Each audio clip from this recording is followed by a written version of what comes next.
Hi, this is Upma Samani, Assistant Professor of Microbiology Department. My topic is immunoprophylaxis. Immuno means immune system and prophylaxis means prevention. Immune system को prevent करना ही immunoprophylaxis कहलाता है। इसमें हम देखते हैं introduction and types of immunisation. Introduction में हम इसके डेफिनेशंस की स्टडी करेंगे एंड टाइप्स ऑफ इम्यूनाइजेशन में हम देखते हैं कि ये 2 टाइप्स के होते हैं, active immunisation and passive immunisation. Active immunisation जो है वो 2 टाइप्स के होते हैं, नेचुरल एंड एक्वायर्ड, जिसमें नेचुरल में हम नेचुरली इम्यून रिस्पॉन्स की स्टडी करेंगे और एक्वायर्ड में वैक्सीन के बारे में। एंड सेकेंड है पैसिव इम्यूनाइजेशन, वैसे ही सेम ये भी नेचुरल एंड एक्वायर्ड में क्लासिफाइड होते हैं। तो अब हम देखेंगे एक्टिव इम्यूनाइजेशन या फिर टाइप्स ऑफ इम्यूनाइजेशन। सबसे पहले हम देखते हैं इसमें introduction, prevention of disease by the immunisation और एडमिनिस्ट्रेशन ऑफ वैक्सीन। जब हम वैक्सीन को अपने बॉडी में इंजेक्ट करवाते हैं या एडमिनिस्ट्रेट करवाते हैं तो हमें डिसीज से प्रिवेंशन मिलता है या डिसीज से हमको बचाव मिलता है, उसे हम कहते हैं इम्यूनोप्रोफाइलैक्सिस। ये जो डिसीज होते हैं वो बैक्टीरियल और वायरल हो सकते हैं। यहाँ पे एग्जांपल्स दिए गए हैं।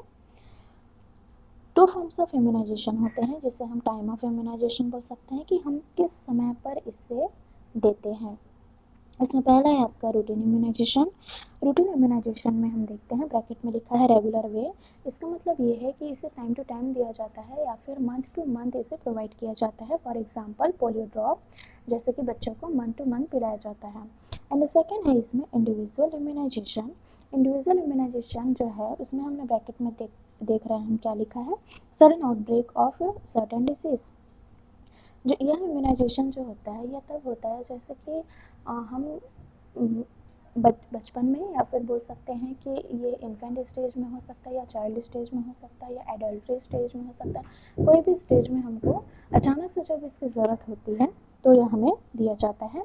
या फिर हम आउट ऑफ कंट्री अगर कहीं जाते हैं, आउट ऑफ इंडिया अगर हम बाहर जा रहे हैं तो उसके लिए हमको कुछ वैक्सीन लगाए जाते हैं, कुछ अलग टेक्निक से इम्यूनाइज किया जाता है। फॉर एग्जांपल हम देख सकते हैं हेपेटाइटिस वायरस के अगेंस्ट हमको उसका वैक्सीन लगाया जाता है। अब हम देखते हैं टाइप्स ऑफ इम्यूनाइजेशन, जिसमें 2 टाइप्स के होते हैं, active immunisation and passive immunisation. Active immunisation में हम देखते हैं नेचुरल एंड एक्वायर्ड। नेचुरल में हम नेचुरल इम्यूनिटी की स्टडी करेंगे और एक्वायर्ड में हम वैक्सीन की, जो कि बहुत इंपॉर्टेंट है। एंड पैसिव में सेम वैसे ही नेचुरल और एक्वायर्ड की स्टडी करते हैं। तो सबसे पहले हम देखते हैं active immunisation. In this immunization, the individual is injected with an antigen to induce an immune response against an infection. यहाँ पे क्या होता है कि जब कोई एंटीजन हमारे अंदर इंजेक्ट होता है और उसके अगेंस्ट तुरंत ही हमारी बॉडी जब बोल सकते हैं रिस्पॉन्स देती है, या हमारा इम्यून रिस्पॉन्स जो होता है वो या फिर इम्यून सिस्टम जो होता है वो बहुत जल्दी इंड्यूस हो जाता है, प्रेरित होता है, तो उसे हम कह सकते हैं एक्टिव इम्यूनाइजेशन। ये इम्यूनाइजेशन जो होता है वो ह्यूमन बीइंग को डायरेक्टली बेनिफिट देता है और ये 2 टाइप्स के होते हैं, natural active and acquired active. Natural active में हम देखते हैं कि इस टाइप की इम्यूनाइजेशन जो होता है वो हम जिस तरह से हमारे डेली लाइफ में होता है या फिर हमारा इम्यून सिस्टम पहले से बहुत स्ट्रांग है, हमारे टी सेल और बी सेल बहुत एक्टिवेट होते हैं, तो उसके थ्रू क्या होता है कि जब कोई एंटीजन या फिर कोई भी बोल सकते हैं बैक्टीरिया वायरस जब हमारी बॉडी में इंजेक्ट करते हैं या एंट्री करते हैं तो उस वक्त हमारी बॉडी तुरंत ही हमारा जो बोल सकते हैं कि हमारा जो इम्यून सिस्टम है उसके अगेंस्ट रिस्पॉन्स देता है। तो ये नेचुरल होता है। नेचुरली जो हमको अपने बोल सकते हैं खाने पीने के द्वारा या फिर बोल सकते हैं हमारे हेल्थ, हमारे रहन सहन के द्वारा, हमारे डेली रूटीन से जो हमको मिला है वो नेचुरल एक्टिव होता है। तो नेचुरल एक्टिव इम्यूनाइजेशन है। सेकेंड है आपका acquired active immunisation. Acquired active जो इम्यूनाइजेशन होता है इसमें हमने देख रहे हैं this immunisation refers to the development of resistance to infections on to vaccine. इसका मतलब ये होता है कि यहाँ पे हम देखते हैं कि इस टाइप की जो इम्यूनाइजेशन होता है यहाँ किस बात के लिए रिफर करता है कि जो वैक्सीन होते हैं उसके थ्रू हमारे इम्यून सिस्टम जो है वो इम्यूनाइज होता है। और इसके अंदर हम प्रोसेस को भी देखेंगे, वैक्सीनेशन के प्रोसेस को। तो हम यहाँ वैक्सीन की स्टडी करेंगे जो कि हमारे लिए बहुत इंपॉर्टेंट है। वैक्सीन जो है वो एक एंटीजेनिक प्रिपरेशन होता है जो कि किसी भी माइक्रो ऑर्गेनिजम्स के थ्रू बनाया जाता है या फिर उसके किसी प्रोडक्ट को लेकर के बनाया जाता है। और जो भी पेशेंट है या फिर जो भी ह्यूमन बीइंग है जिसको कोई इन्फेक्शियस कोई डिसीज़ है, जैसे डिप्थीरिया, मेनिंजाइटिस, कोई भी डिसीज़ है अगर, तो उसके प्रिवेंशन के लिए उसकी बॉडी में इंजेक्ट कराया जाता है। तो वैक्सीन एक प्रकार का एंटीजेनिक प्रिपरेशन होता है। ये हमारी इम्यूनिटी को प्रोड्यूस करता है बहुत ज़्यादा, और स्पेसिफिक डिसीज़ के लिए स्पेसिफिक वैक्सीन जो है वो प्रोवाइड किया जाता है। इसे ओरली भी दिया जाता है, जो कि माउथ से दिया जाता है, फॉर एग्जांपल पोलियो ड्रॉप जैसे पिलाया जाता है, या फिर इंजेक्शन के थ्रू भी हमको वैक्सीन दिया जा सकता है, फॉर एग्जांपल BCG। तो यहाँ जैसे कि लिखा हुआ है कि वैक्सीन जो है वो क्या है, तो for example cholera vaccine prepared from vibrio cholerae bacteria.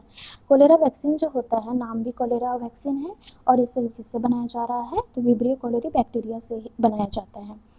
तो इस प्रकार से यह वैक्सीन है। टाइप्स ऑफ वैक्सीन जो है वो 3 टाइप्स के होते हैं, live attenuated, killed inactivated and toxoid. तो यहाँ 3 प्रकार के वैक्सीन हैं, उनके बारे में हम स्टडी करेंगे। तो सबसे पहला है हमारा live attenuated vaccine. Live attenuated vaccine जो होता है, इसमें लाइव माइक्रो ऑर्गेनिज्म के थ्रू इस वैक्सीन को प्रिपेयर किया जाता है, और ये बहुत ज़्यादा इम्पॉर्टेंट और बहुत टॉलरेट करने वाला जो है वैक्सीन होता है, मतलब बहुत ही अच्छा पावरफुल वैक्सीन होता है, और बहुत पहले से चला आ रहा है, रेगुलर वे पे चला आ रहा है।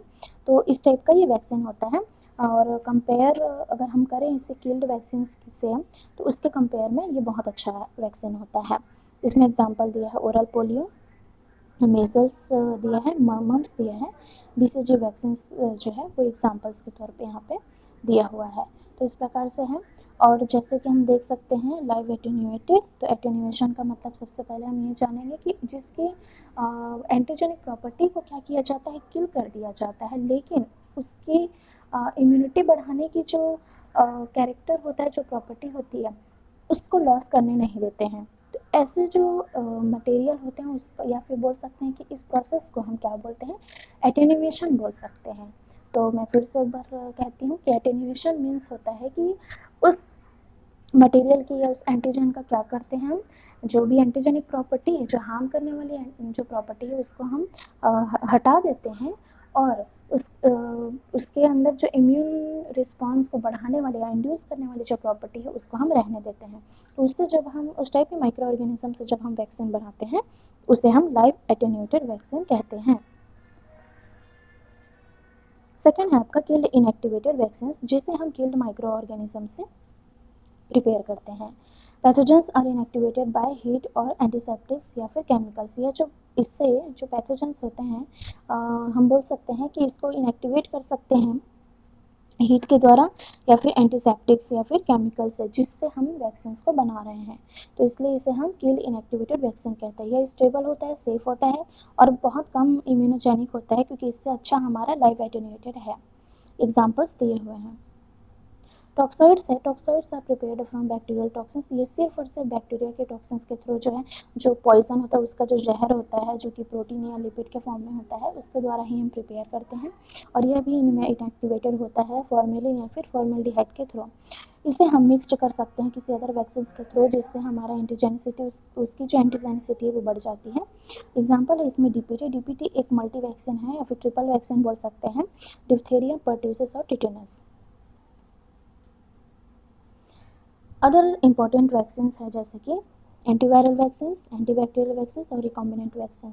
एंटीवायरल जो होता है वो सिर्फ और सिर्फ वायरस के अगेंस्ट, वायरल जो डिसीज होता है उसके अगेंस्ट जो वैक्सीन यूज किया जाता है उसका नाम है। तो यहाँ पे कुछ एग्जांपल्स दिए हैं, small pox, polio, yellow fever, rabies etcetera. और एंटीबैक्टीरियल वैक्सीन जो होते हैं, जो सिर्फ बैक्टीरियल डिसीज के अगेंस्ट जो वैक्सीन को यूज किया जाता है, उसे हम एंटीबैक्टीरियल वैक्सीन कहते हैं।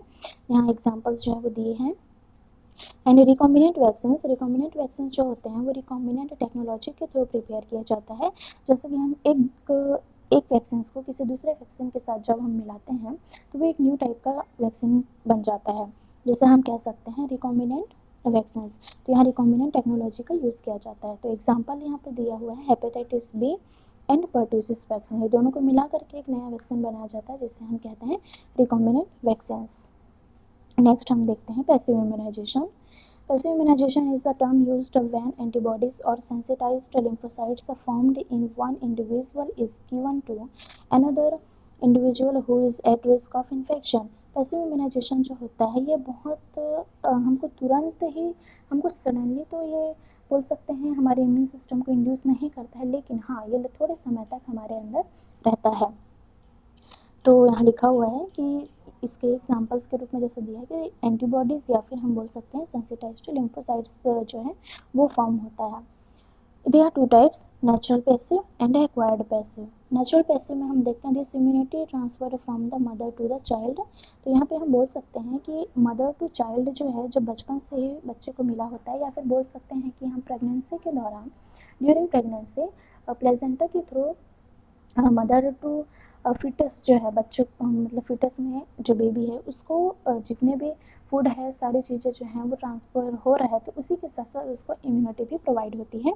और वो जो प्लेजेंटा के थ्रू जो एंटीबॉडीज़ या फिर जो इम्यूनिटी प्रोवाइड होती है वो होता है आईजीजी एंटीबॉडीज़। सेम ऐसे ही अगर हम देखें तो मिल्क होता है। मिल्क जो है वो आफ्टर बोल सकते हैं आफ्टर बर्थ बच्चा जब जन्म ले लेता है उसके बाद जो है मिल्क में मदर की जो मिल्क है उसमें कोलेस्ट्रॉम होता है, और वो कोलेस्ट्रॉम के थ्रू उसको बोल सकते हैं हम कि एंटीबॉडीज़ जो है वो प्रोवाइड किया जाता है। तो इस प्रकार से उसको नेचुरली जो है बहुत सारे उसको इम्यूनिटी तो मिलती है, लेकिन वो लंबे समय तक नहीं रहती है। सेकेंड है आपका एक्वायर्ड पैसिव इम्यूनाइजेशन। इसमें हम देखते हैं this immunity transfers of antibodies and sensitized lymphocytes from an immunized donor to a patient या recipient is called acquired passive immunization. यह जो इम्यूनिटी होती है इसमें एंटीबॉडीज या फिर सेंसिटाइज्ड लिम्फोसाइट्स जैसे कि टी लिम्फोसाइट्स से बी लिम्फोसाइट्स, इसको हम क्या करते हैं आर्टिफिशियली इसको ट्रांसफर करते हैं इसमें किसी पेशेंट में, है ना। पेशेंट को यहाँ हम रेसिपिएंट बोल सकते हैं, और जिससे हम ले रहे हैं उसको हम इम्यूनाइज्ड डोनर बोल सकते हैं। तो उसके एंटीबॉडीज को या फिर उसके लिम्फोसाइट्स को ले रहे हैं, इसीलिए वो हम उसको सेंसिटाइज्ड लिम्फोसाइट्स बोलेंगे। जो पहले से उस एंटीजन को पहचान चुका है तो उसको हम सेंसिटाइज्ड लिम्फोसाइट्स बोलते हैं, और इसको हम एक डोनर टू रेसिपिएंट या फिर पेशेंट में हम उसको ट्रांसफर करते हैं, और इस टाइप के इम्यूनाइजेशन को ही हम क्या कह सकते हैं एक्वायर्ड पैसिव इम्यूनाइजेशन। तो इस प्रकार से हमने इस टॉपिक में देखा है एक्टिव इम्यूनाइजेशन, पैसिव इम्यूनाइजेशन, और बेसिकली हमने फोकस किया यहाँ वैक्सीन्स पर। So thank you so much.